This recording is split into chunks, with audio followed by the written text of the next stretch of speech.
Hello everyone, my name is Sanjoy Basak. I'm currently pursuing a joint PhD at the Royal Military Academy in association with the KU Leuven. My mentor is Dr. Siraj Rajendran and my supervisors are Professor Sophie Pauline and Professor Bart Skiers. Today I'm going to talk about an autoencoder based framework that we developed for drone signal classification and novelty detection. This is the outline of my today's talk.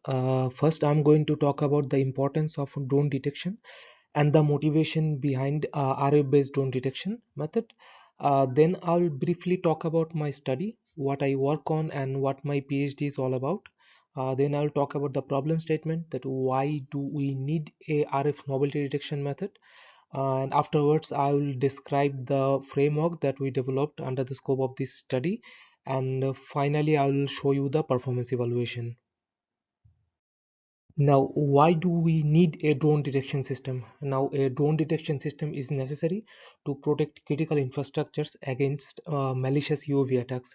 Now, nowadays, drones have become smaller and cheaper. Any terrorist organization can acquire a drone and can attack critical infrastructures such as an airport, a military or a police base, an oil or nuclear power stations, and we have evidences in the recent past. Modern battlefields such as the war in Ukraine or the Armenia-Azerbaijan war has showed the importance of having a drone detection system. Furthermore, it also helps to protect against privacy invasions.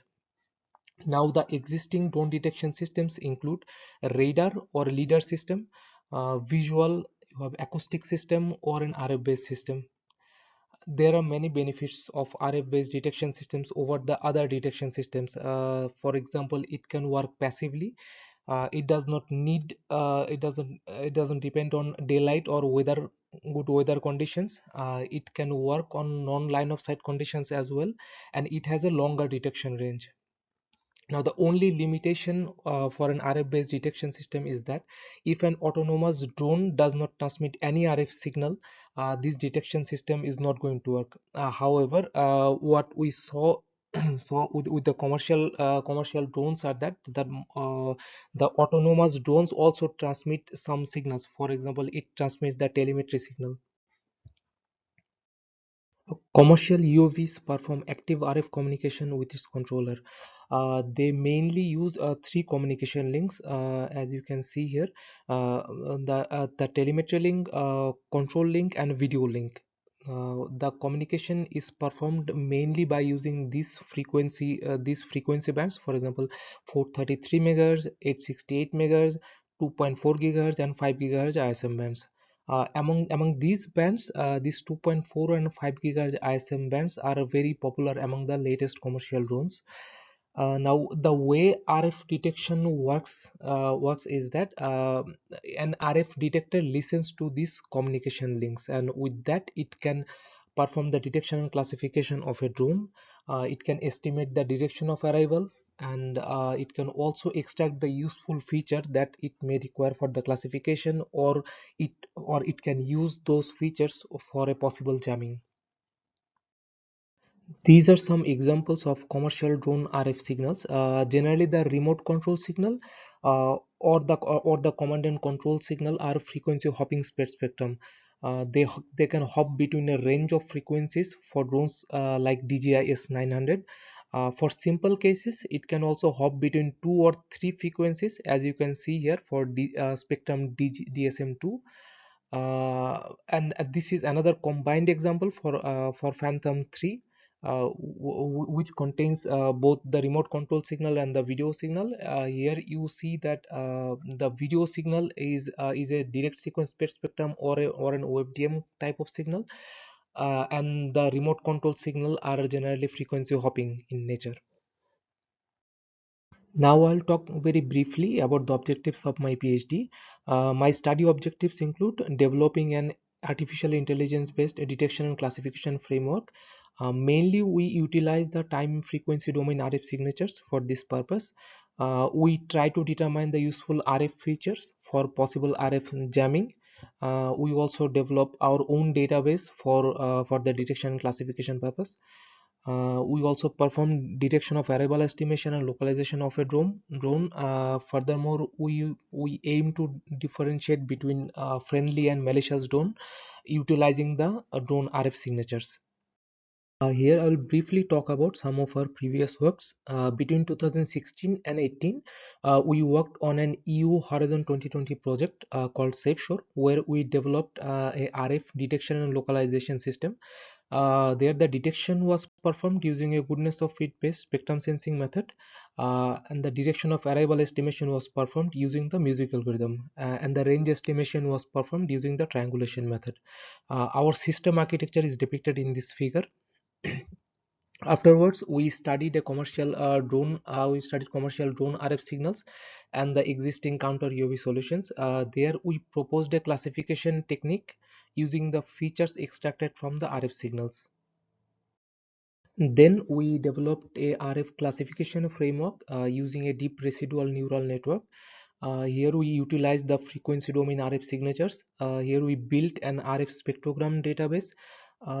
Here we adapted a two-stage approach. On the first stage, we performed RF detection using a goodness of fit based spectrum sensing algorithm, and then we performed the classification using a deep residual neural network. Later on, we developed a combined detection and classification framework using a you only look once, or also known as YOLO based framework. Here we utilize the spectrogram matrix for simultaneous detection and classification.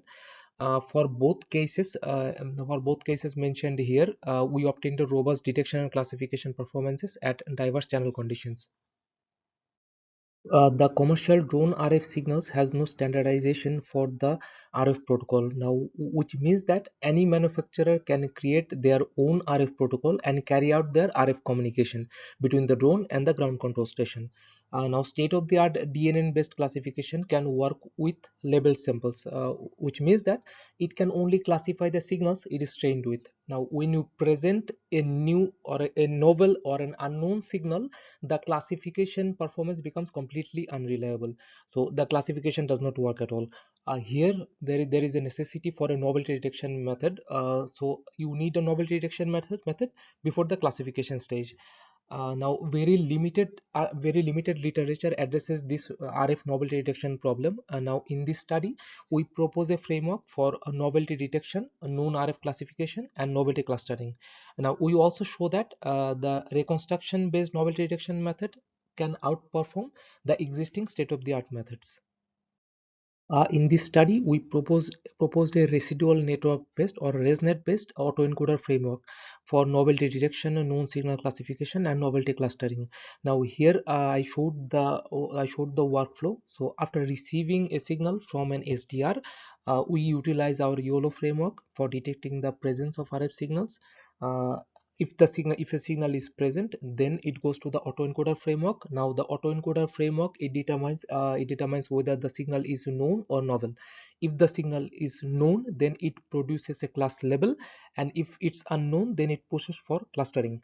Now the clustering algorithm, it clusters different novel signals, and afterwards an expert can provide label for each novel classes, and the model can relearn the novel signals. We developed our own RF database to evaluate the framework's performance. The RF signals were recorded in a semi-anechoic chamber of the Royal Military Academy. We used the USRP X310 to record the signals. We used all of our drones available in our lab for this purpose.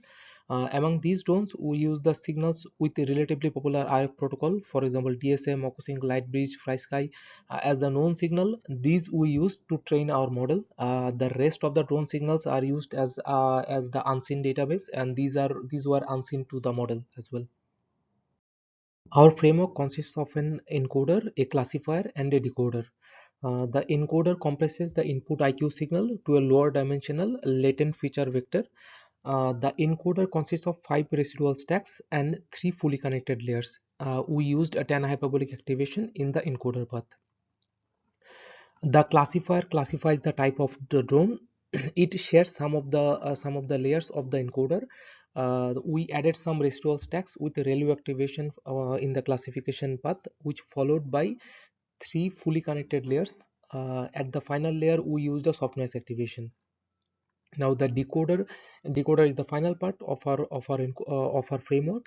Now the decoder receives the concatenated vector from the encoder and the classifier, and then it reconstructs the input signal. Now as the decoder, we use a simple CNN architecture. Here also we utilize the 10 hyperbolic activation as we used in the encoder path. From this slide, I'm going to show the performance evaluation. I'll start with the classification performance. Now, the classification was performed in a semi-supervised manner. The average classification accuracy for a different number of labeled samples is presented in this figure. As you can see, we obtained approximately 70%, 70.3% classification accuracy with only 1% labeled samples. Now, this corresponds to 34 labeled samples per class.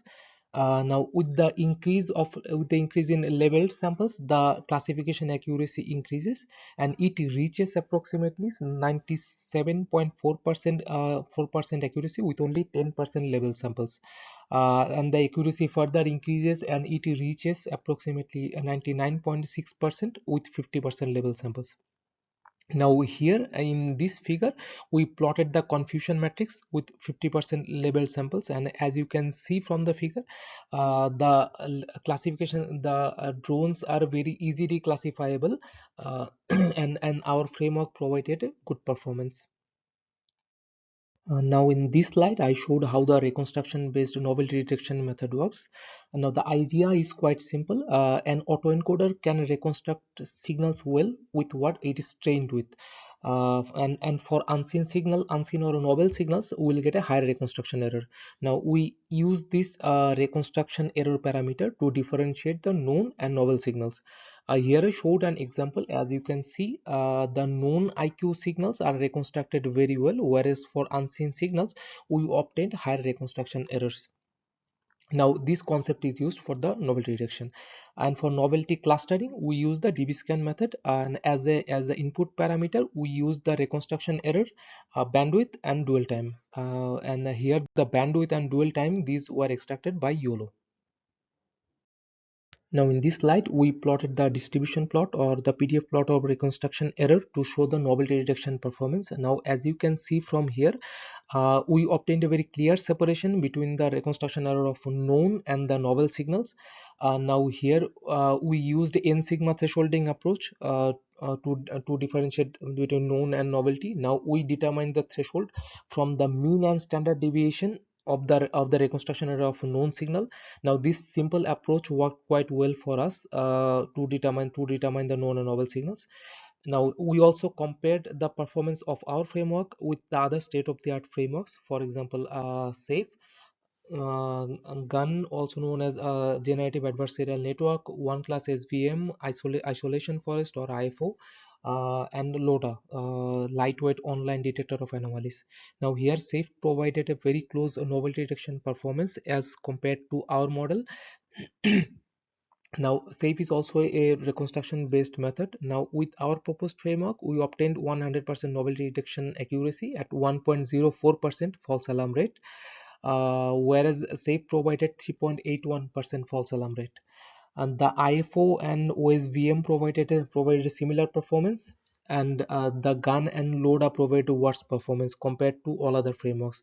Now as you can see from here, compared to other state-of-the-art frameworks, our framework provided much better performance. In this slide, I showed the novelty clustering performance. Now this is the principal component analysis plot or the PCA plot. From the figure, it can be clearly understood that the unseen drone signals can be easily clustered using a simple clustering algorithm. As I mentioned before, we used a dbscan algorithm for clustering. Now with the dbscan, we obtained a robust clustering performance. Now the expected and the predicted number of clusters are plotted in this figure. Now we varied the number of unseen signals to evaluate the clustering performance, and as you can see from the plot, that we obtained a very robust performance, robust novelty clustering performance. In the future, we are going to evaluate the novelty detection performance in real life Rayleigh and Raysian channel condition. Furthermore, we will perform outdoor tests for more evaluation, and we are also investigating for other novelty detection clustering method to see if we can further improve the performance. This concludes my today's presentation. Thank you very much for your kind attention. If you have any questions, you can ask me after the presentation or send me an email at this email address. Thank you.